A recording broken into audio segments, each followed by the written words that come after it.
जैसे प्रोनाउन तो आपने पहले से भी पढ़े होंगे, नहीं पढ़े तो एक बार देख लो। जैसे हमने बोला आई का बनता है माई और माई का बनता है माइन, ऐसी वाला बनता है वी का बनता है आवर और आवर का बनता है अस, है ना। तो ये आपने पढ़े होंगे।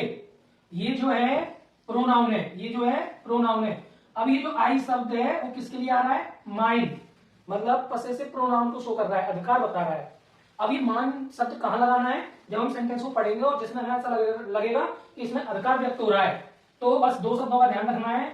जब सब्जेक्ट के बाद जैसे कि यहां पे आ गया यह और ये आ गया मेरी, यहां पे ये सब्जेक्ट हो गया और ये जो शब्द है यहां पे, तो यहां पे क्या बोलेंगे? दिस इज माई बुक, तो यह मेरी पुस्तक है, यह मेरी पुस्तक है। तो अब यहां मैं अंतर समझा देता हूं, सेंटेंस करके बताऊंगा। यह मेरी पुस्तक है, तो सबसे पहले यह की मीनिंग होगी दिस। अब है तो दिस इज माई बुक, ठीक है। और दूसरे सेंटेंस में क्या है? यह पुस्तक मेरी है, तो यहां पे दिस बुक और नीचे आएगा इज माइन।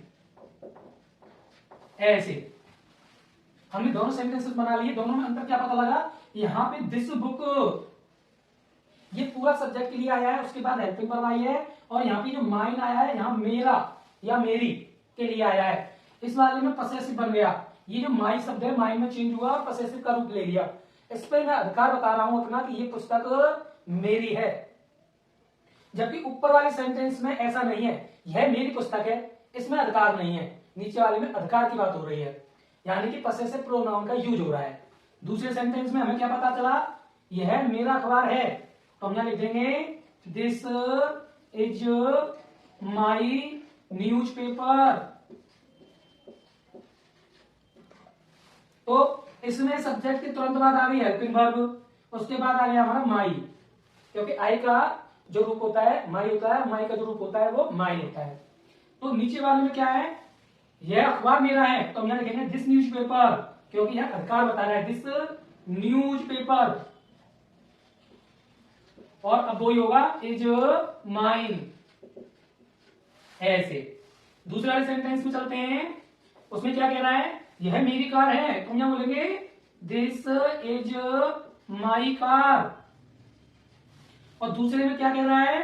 कि this car is mine, belong अधिकार में, संबंध में, दिस कार इज माइन। बस शब्दों का थोड़ा सा फेर हो गया है। जहां पे क्या हुआ कि दिस कार पूरे को सब्जेक्ट मान के किया है, उसके बाद हेल्पिंग वर्ब और माइन को पसेसिव कर दिया है, मतलब आई की फॉर्म बदल रही है, पसेसिव फॉर्म में आ गया है। उसके बाद है हमारा यह सीट मेरी है, तो दिस सीट इज माइन। दूसरा है यहां पे ऐसे बनाएंगे दिस इज माई सीट। तो ये ध्यान रखने वाली बात है, क्योंकि सेंटेंसेस में दो चीजें काम की होती हैं, एक सब्जेक्ट और एक हेल्पिंग वर्ब, उसके बाद ऑब्जेक्ट।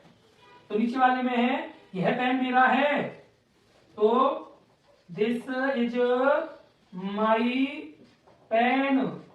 और यह, अब इसमें यह मेरा पेन है, यह मेरा पेन है, ये तो हो गया नीचे वाला यह पेन।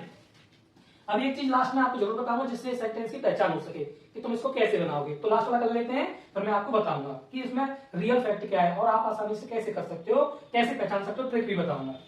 सबसे पहले यह पेन लास्ट वाला है, तो दिस पेन इज माइन। तो देखो मैंने ये सेंटेंस तो सारे कर दिया, बात रही ट्रिक की। ट्रिक क्या है? आपको समझना है कि अगर आपके सब्जेक्ट के साथ उस चीज का नाम भी आ जाए, सब्जेक्ट दिस था, उसके साथ पुस्तक आ गई, नाम आ गया किसी चीज का, साथ में नाम आ जाए, लेकिन जो हमारा प्रोनाउन है पसेसिव में वो पीछे पहुंच जाए, जैसे कि यह पुस्तक मेरी है, तो यह पुस्तक नाम आ रहा है, तो ये पसेसिव में बनेगा, मतलब माइन लगेगा। और जिसमें आपकी किसी चीज का नाम नहीं आया, जैसे ऊपर वाले में यहाँ पे यह तो आ रहा था, लास्ट में मेरी शब्द आ रहा था, तो मेरे शब्द में कोई हमारे कोई थिंग तो नहीं है, कोई वस्तु तो नहीं है, कोई चीज का नाम तो नहीं है, तो उसमें हमें पता लग गया कि इसमें पसेसिव नाउन नहीं आएगा।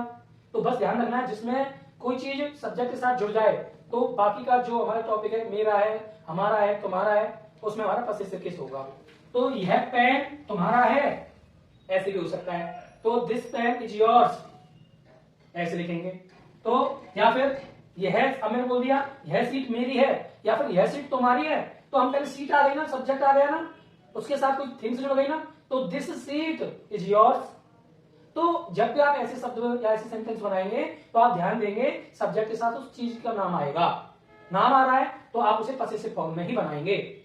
तो आज की वीडियो आपको कैसी लगी?